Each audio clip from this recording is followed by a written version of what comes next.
all of that information in one handy place. And my book is really very practical. It's a very short little, I ended up calling it a pocket guide because I realized it was really too short to be a full length book, but it condenses so much information in a short space. And it also includes, anecdotes from my own life and, encouragement. I'm trying to help people realize you really aren't alone. You feel like you're alone, but you're one of millions and millions of people doing this. But in the process of doing it, you end up feeling very isolated. We all are gonna die. We all are gonna die. We all are gonna die. We all are gonna die. Why don't we help each other prepare for it? Without death, there could not be life. I'm talking about end of life conversations, conversations about the end of life. Death and dying, grief and loss, conversations about the end of life. Hey, everybody, we want to interrupt this episode to ask for some help. Yes, indeed.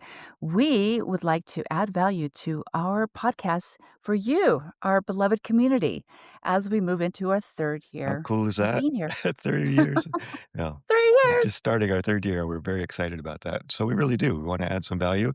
And we'd love to have as many as possible of you go to our podcast notes and click on the link to take just a few minutes to do a survey for us and tell us what would make it more valuable for you.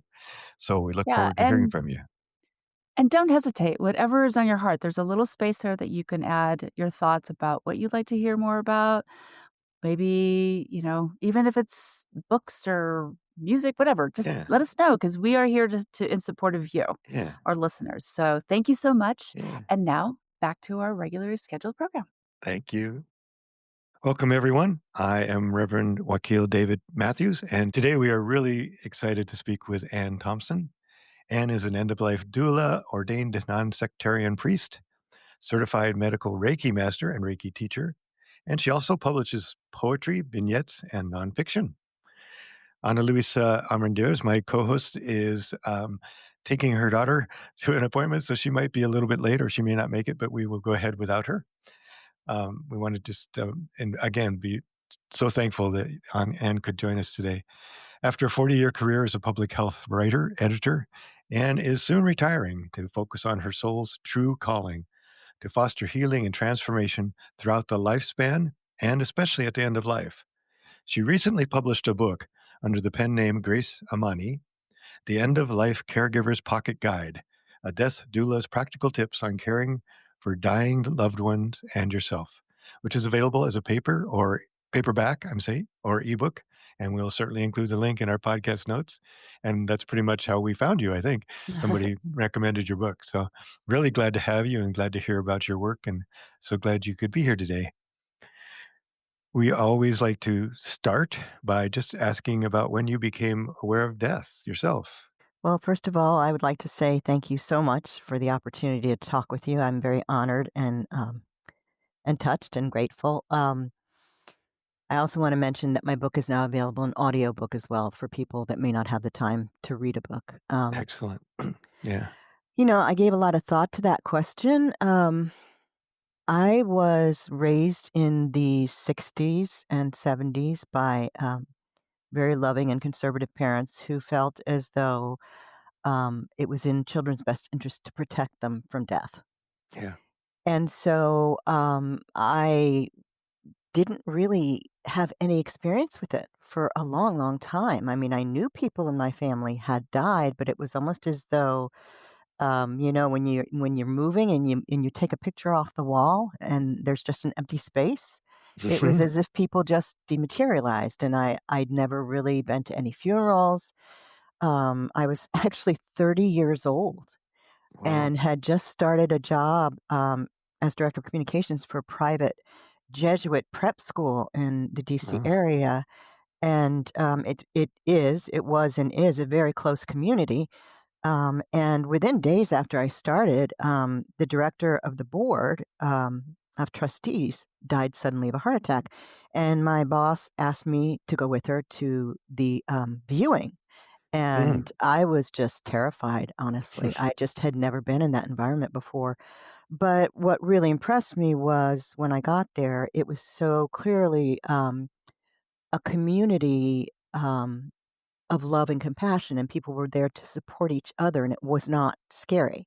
Yeah. Um, and strangely and ironically enough, of course, being part of that small community, I ended up finding myself going to funerals much more often than I ever expected to.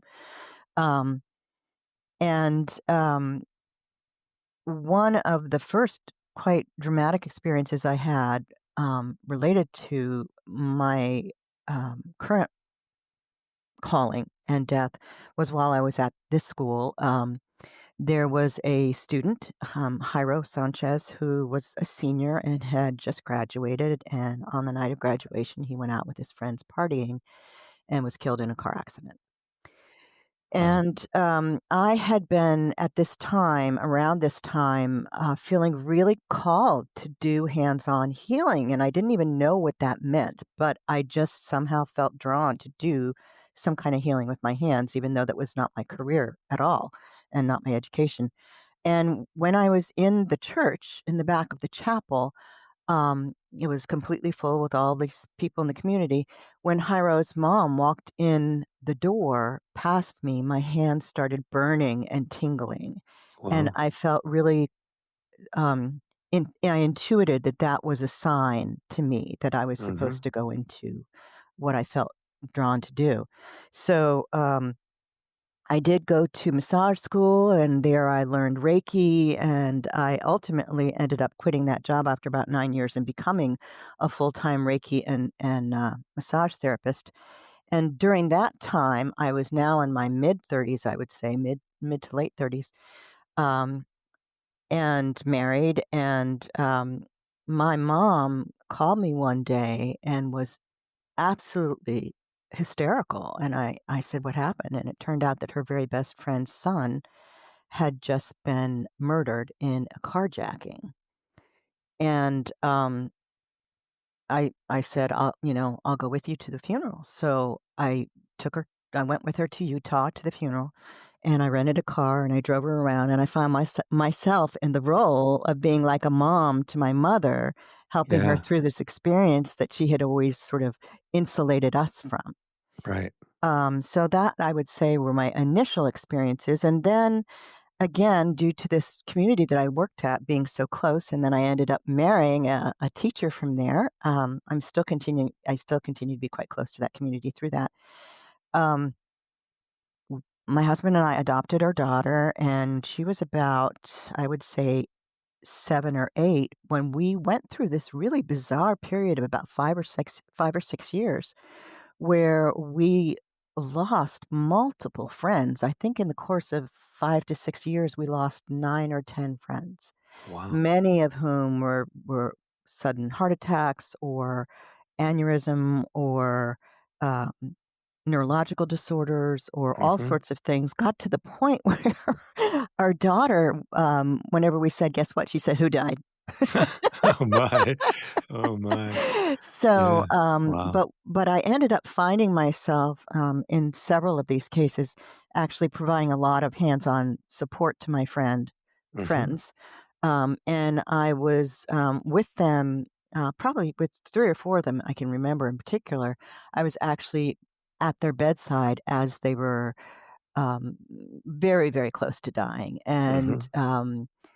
one in particular was diagnosed with cancer that progressed so quickly, it was literally 2 weeks, so she hardly Wow. even had time to adjust to anything, and I went to visit her, and, I was holding her hand, and she looked at me and said, "This is really happening, isn't it?" Right. Yeah. And I looked in her eyes, and I've had this experience several times since then, and it's really profound. I looked in her eyes, and I felt this deep sense of peace. Like, Hmm. yeah, it's happening and it's okay. Yeah. It's okay. I just didn't feel panicked. I didn't feel scared. And I could just sort of see her whole body relax. I didn't even need to say anything. Just when we locked eyes, it was sort of like there was something inchoate, something nonverbal that just passed between us that it was like, oh, yeah, it's going to be okay.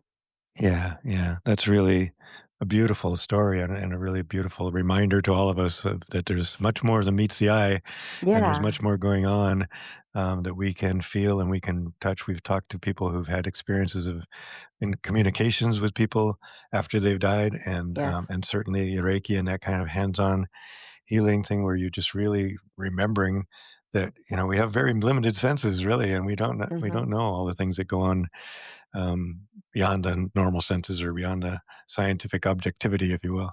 Yeah. Um, Yeah. so great. I'm so glad you could share that with us. So, as you're thinking about those experiences, how has that led you to the work you're doing now? How's that affected your life in general? Well, it certainly,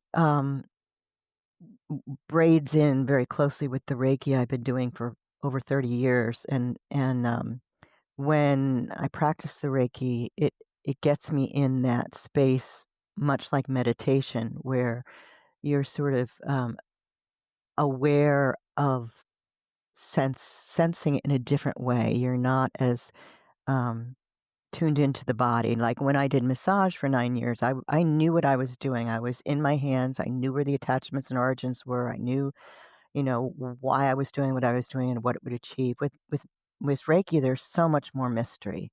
Yeah.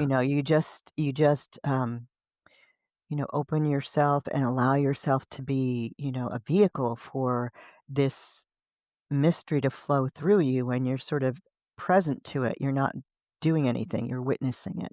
Hmm. And so there's that similar sense of mystery when I'm practicing Reiki as there is when I've been around people who are dying.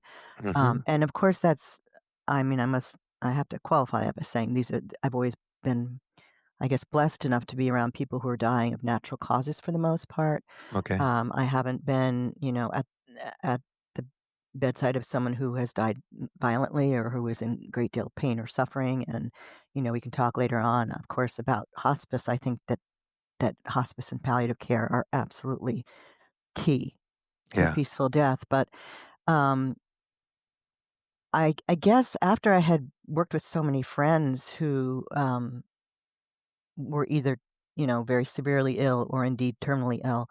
When my father was diagnosed with sorry, not pancreatic, esophageal cancer, when he was 88, I knew that I would, be there every Hmm. step of the Hmm. way, and I thought, "Well, I should know what I'm doing." I've been intuiting it so far, but I haven't actually studied it. So I, took a course, it was an intensive weekend course, in end of life doula training that ended up with a certificate that was taught by the same woman that I learned, medical Reiki with. Hmm.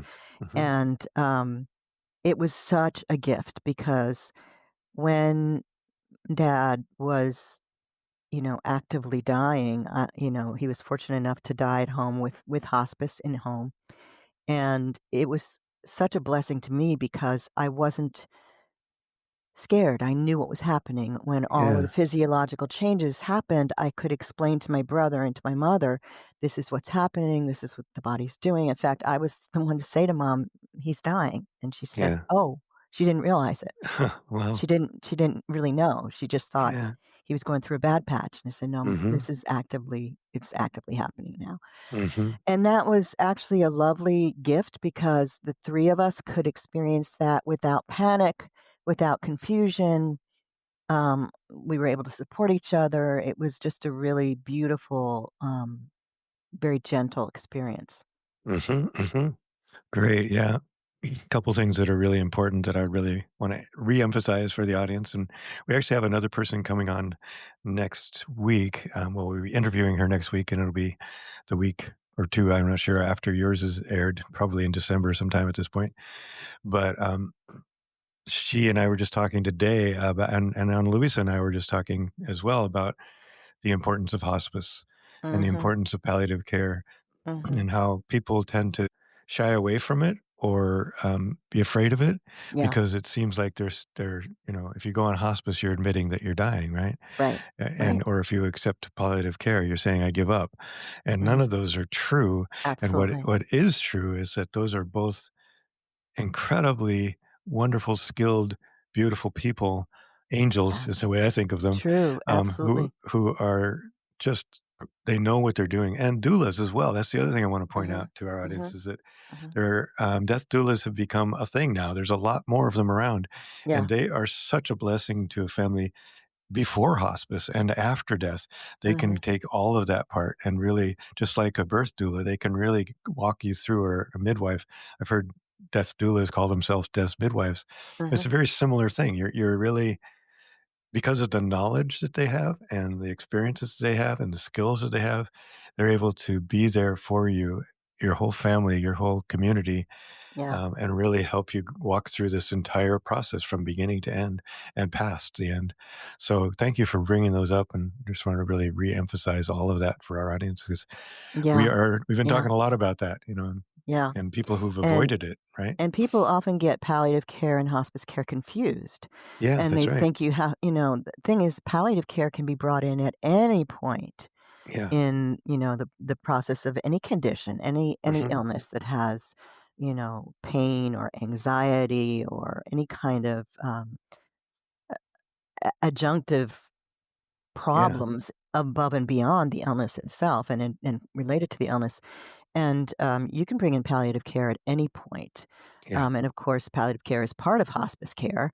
Hmm. But for instance, the hospice nurse that we worked with when my dad was, and hospice can be the last 6 months. And if you rally, you can be taken off hospice and put back Hmm. into only palliative care. But when my dad um, was no longer able to eat because of his esophageal cancer, he had to have a stomach tube. Mm. And the hospice nurse was so wonderful at coaching us and showing us how to use it. And she was just fabulous. And, Yeah. she had like two children of her own, and she would come in the middle of the night if we needed her. It was just wonderful. These people are really, you're right. They're like angels. I can't They say are. enough good things about hospice Yeah. and palliative Yeah. care people. Yeah. And then also, and I explain this in my book, I do distinguish quite a bit between the 2 so people understand the difference in all these roles. Hmm. Hmm. But an end of life doula really is a non-medical, companion, advocate, comforter, information resource. Hmm. They can kind of, um, be a liaison among all those things between the Yeah. family and the patient, between the patient and the clinical team, between the clinical team and the caregivers. I mean, they can really Yeah. live in all those worlds, but they Yeah. just are Yeah. not medical. Yeah, and still not that well known, but they're starting to be, and so Mhm. we've promoted them a lot on our podcast, and so, Yeah, I yeah. really know that it's valuable, a valuable resource for people, and really should pay attention to it.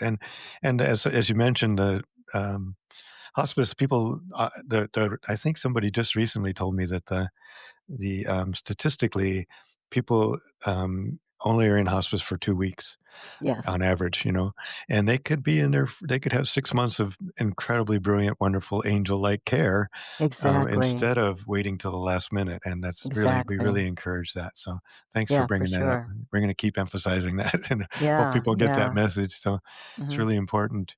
Well, tell us more about the work you've done, your book, and some of the work that you're doing now.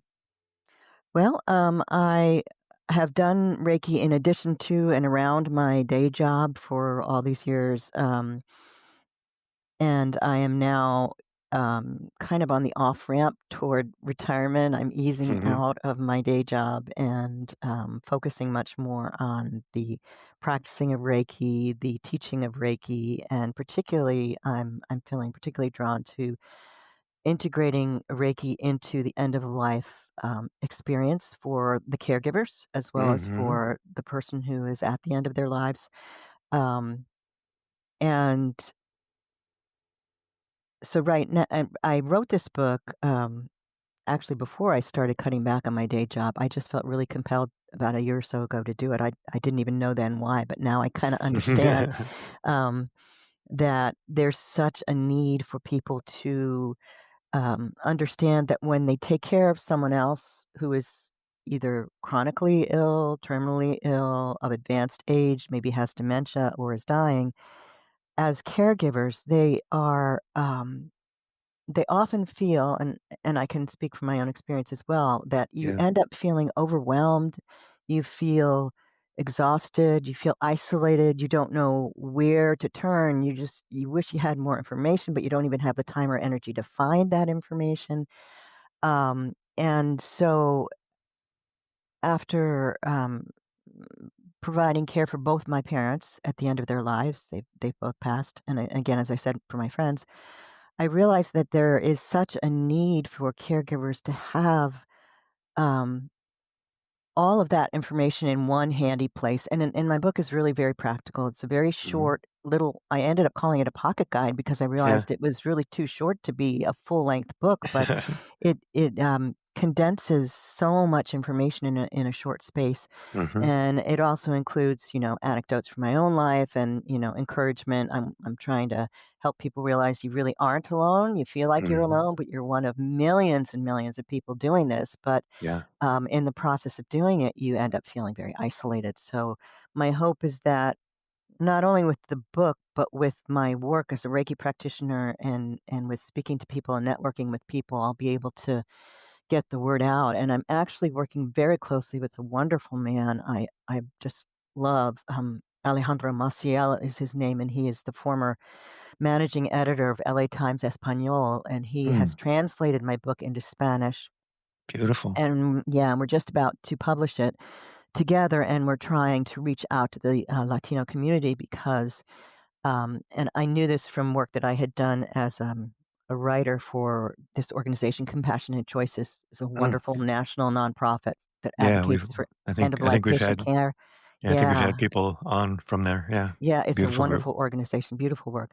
One Yeah. of the women that I worked with there was very networked into the Latino community, and I learned from her that um, in Latino and other communities of families from other cultures, very often they feel like they shouldn't ask for help, that the Mm. family's duty is to be there no matter how much sacrifice you have to make, no matter how hard it is. That's your duty, Yeah. particularly if it's your parents or your relatives, but even for friends and members of your faith community or whatever.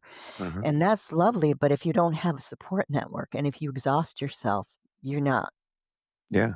of You're any not use to the person you're trying to support. So Alejandro is feeling really strongly that this meets a huge need in the immigrant community. So he and I are Mhm. working in together to try to do actual outreach and make it more of a community program, not just a book. Oh, wow. That's so great. So important. Yeah, Thanks. yeah, Yeah. yeah.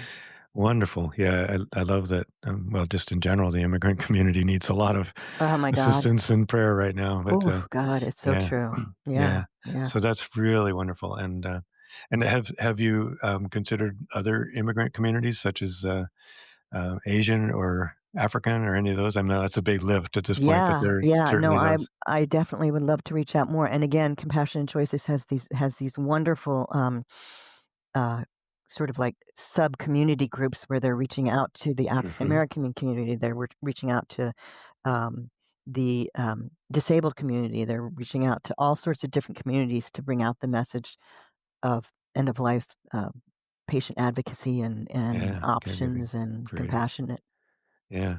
In caregiving. our Yeah, yeah. in our newsletter that's coming out soon, the beginning of October, we'll be announcing a new book by one of our friends who came on, Pamela Bellier. Well, she didn't write it, but she is, fostering it, if you will. She created what's called the Grievers Library, Oh, and that's wonderful. in the Seattle area, we have 7 or 8 or 9 book libraries, small book libraries, that have just grief and loss books in them and they're categorized by, what kind of grief. But they Mhm. have just put together, with the help of a master's student at the University of Washington, a resource page for Mandarin speakers. Oh, And so, fantastic. yeah, so we're going to publish that in our podcast. I mean, in our newsletter, to let people know about that. So, That's wonderful. yeah, I just love that that kind of work is going on. That we're paying attention to the fact that even as we've all grown up in this kind of settler colonial hegemony, that Yeah. that we are the white people are all that matter, and we know so much more Mhm. is needing to be Mhm. done Oh, for for sure. everyone else. So thanks so much Absolutely. for that work. Yeah. Really appreciate that. Yeah, and Um, it's, especially needed right now because that community is literally under attack. Absolutely. Yeah, Yeah, yeah. It's yeah. so sad, such a sad thing. We try not to get depressed and worn I know. worn out by that and keep moving, keep doing our work, Yep, so yep. well, that kind of does a good segue into, what kind of challenges have you had or do you have in your work, or in sharing it? Um, right now, to be totally frank, my challenge is trying to, extricate myself from the day job world so I can focus myself more on my spiritual work. Mm, Uh, my husband and I are getting close to retirement age, and I will be so thrilled when we can finally retire so I can do this full time because I've been keeping a foot in both worlds really for 30 years, and I mhm. feel sort of like, the Janus-faced creature that has 2 Right. identities, you know? I've got this one identity as a science writer, and I'm very practical, and I do editing and proofreading and, very rational, and I can document everything and do the references on PubMed and all the rest. But then the other part of me is very woo-woo, and to me, Right. my dad was a nuclear engineer, and he always used to say that he didn't understand why people thought that faith and science were a conflict. Yeah, 'Cause he said, "The more you pursue science, the more you realize the mystery and the wonder." yeah, And yeah, so, yeah, yeah, yeah. and some of our most, um skillful, or I don't know, skilled is a word, but most beautifully knowledgeable physicists and scientists Mhm. have said the same thing, that Absolutely. there's no difference, and that we find ourselves, the more we explore science and the more we dig deep, we find Yeah, ourselves more and more in the spiritual realm of yeah. recognizing that those feelings and those connections and those energy things that we consider woo-woo, and Yep, I've certainly been guilty of that myself, um, are real. I mean, are real, absolutely. or part of the mystery. Like, what do we know? Absolutely. You know? Yeah, yeah, and Um, I think actually the faster our science progresses now with AI and everything else, the closer we're gonna get to that yeah, realization that it's yeah.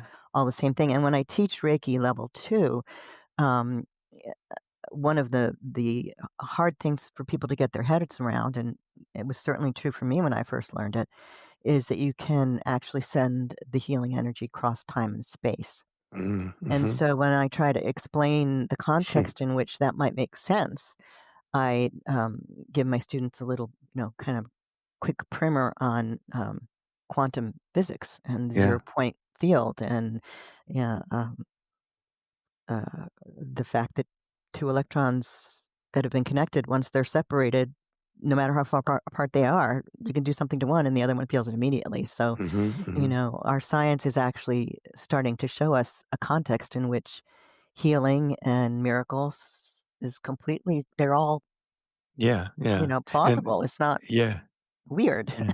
Yeah, yeah. Well, and I even I'll even go so far as to say, even if it is weird, who what do we know? You Right. know? Right. Right. We Exactly. we have a very, very limited spectrum of understanding or feeling and senses, and what I do know and what I've experienced, and sounds like you have as well, is that these things happen, They do. that people do They feel do. this, it does happen, and people Mhm. connect in this way, so, Mhm. Mhm. if we don't know how to prove it scientifically, so what? You Right. know? Right. Exactly. Yeah, yeah. Yeah.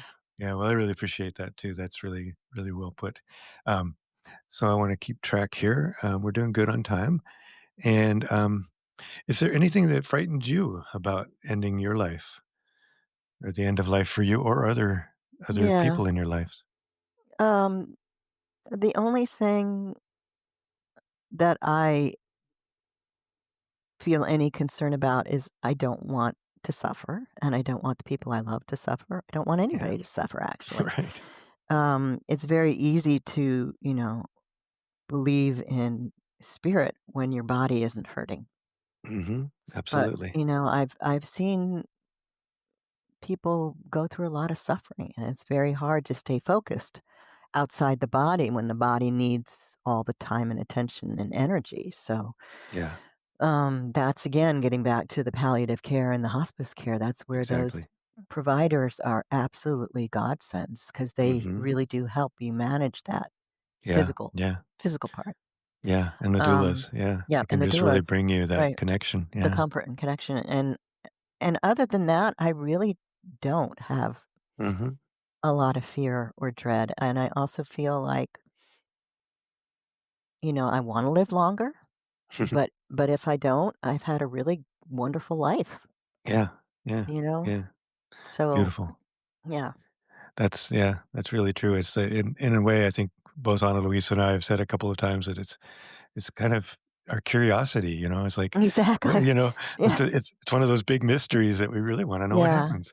yeah. We don't get I to do it. just in August, I spent 5 days in Chicago as volunteering as an energy healer for the people that were working at and attending the International Association for Near-Death Studies Oh, annual yeah. conference, Yeah. IANDS. That was amazing. Mhm. I can't recommend the conference enough. It was fascinating, uplifting, the science is mind-blowing, Yeah. the people are so loving and Mhm. open, and there is such a huge body of evidence now Yeah, that is exactly. consistent across a variety of experiences Yeah, that yeah. people have when they have a near-death experience and come back. Mhm. Um, that IANDS is actually advocating to try to get, um, near-death experiences incorporated into the diagnostic and statistical manual, so it's actually Mm. a code that Wow. doctors can use so that Wow. they can take it Yeah. seriously and document it better. Yeah, I Yeah, love that. yeah, it One of was our really cool. early one of our early guests was a woman who'd had a near-death experience in her 20s, and she's in her 70s now, and she said when she had that experience, she was working in a psych hospital with schizophrenic patients, Mhm. and she wouldn't tell anybody Right, because she assumed that she'd be put in the hospital right. as and so, yeah, we've had people from IANDS come on and speak to us as well, and it's just as she said at the time when we talked to her, it's such a relief for her and for people like her to know that this is not something she made up and that it really Exactly. truly happened as she remembers it. It was kind of humorous. She said at one point she was, you know, doing that dialogue, which of course Yeah. probably happened in seconds, but felt like a long time. And Mhm. the dialogue was the person, whoever was talking to her said, okay, you need to make a decision. We don't have a lot of time here, and so, Yeah, it's just so yeah. beautiful that that again, as you say, that we're seeing the science backing up what all of us, many of us anyway, on the mystic path or in that realm of thinking and feeling, have felt was true. So, and many people on Yes. the spiritual path. So, Yeah. yeah, wonderful. Thank you so much. That's great. Yeah, a couple more things. One is, how do you resource yourself? I mean, when you're feeling this overwhelm, like we spoke about earlier, Mhm. Mhm. do you have practices or things that you do to take care of yourself and help yourself? Is just we like to collect these as ideas for our Mhm. Mhm. audience. Yeah. Mhm. I do. When I was taking care of my dad, I basically kept an ongoing journal Mm. of not only because, I needed to know what was going on with his health and his medication and questions to ask the doctor, but I also incorporated in that journal my own feelings, my own Uh, emotions. And as a creative writer for many decades, I've done sort of real time creative nonfiction where mm, as soon as I hear a conversation, I'll write it down and start narrating it as if I were hmm, writing it creatively. So I had done this 8 years ago, 7 years ago with dad, and I'd put it away. I forgot about hmm, it completely. hmm, And I just found it recently, and it brought back not only the experiences themselves and, um, how helpful it was to write creatively during that time. But I had forgotten that I actually wrote poems during that time. I had dreams that were very profound. I had all mm, these incredible experiences, and I just kept writing them down and writing them down and writing them down. And the writing helped me at the time sure. to cope with the stress. But it's also ended up being an amazing resource now to go back to and learn from. And, Hmm, hmm.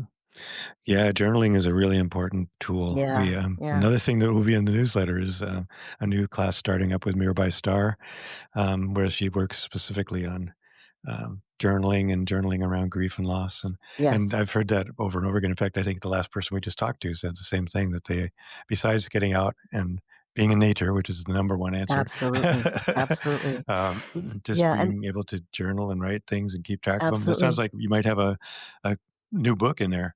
I think so, but the other thing I should add, though, is that, it was a whole different experience with my mother because my mother had had, um, mental illness, for a long time before she developed dementia, and then she had dementia for about 5 years. So, Oh, yeah.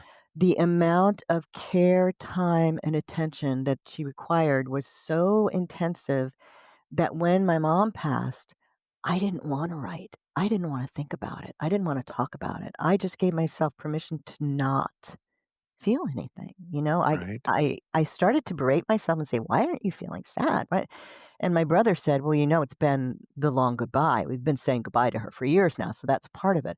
But the Yeah. other part is you need to give yourself permission to cope in whatever way works for you in that moment. It Sure. might it might be not talking to anybody at all. It might be Yeah. not doing anything but curling up with a blanket and, listening to music. Absolutely. Yeah. It varies each time. Yeah. Yeah. I spoke to someone who'd had a similar experience. Their mom had been, well, it kind of begun feeling into dementia 20 years ago. And then they spent Mm, 15 years with her, first of all, not recognizing them, and second being yeah. 10 years in a facility.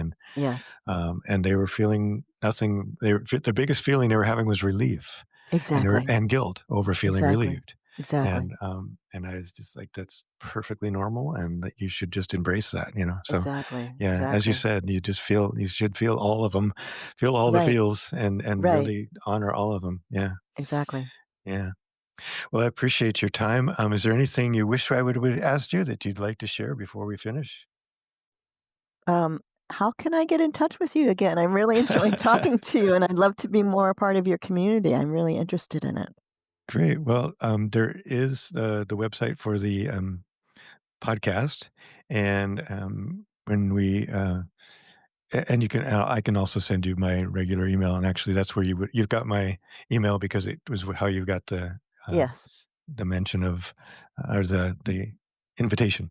So Yeah. you're welcome to write anything to me there, and we can have a Okay. conversation. I would love to do that and continue Yeah. this conversation. Yeah, and yeah, if you write another book, we'll definitely post it in our newsletter. I realize I'm talking about our next newsletter when it's going to be probably posted in October. I mean, our newsletter's in October, and and this is going to probably not show up till December. So, apologize to everybody. Make sure you read our old newsletters as well as the new ones. and so, yeah, we like to just at this point thank you and say goodbye. And then usually Ana Luisa and I have a little time to talk about how wonderful our guests were, and we add that at the end. But I'll just do my own. But just really again, thank you for showing up, and Thank I look you. forward to more Thank you conversation so and much. I really learning more enjoyed about. speaking with you. Yeah. Yeah. All right. Thank you. Enjoy. Have a great Okay. day. Thank you very Bye. much. You too. Take care. Bye. Thank you for joining us today. Please stick around after the credits for our afterthoughts, and it helps our numbers if you stay until the end.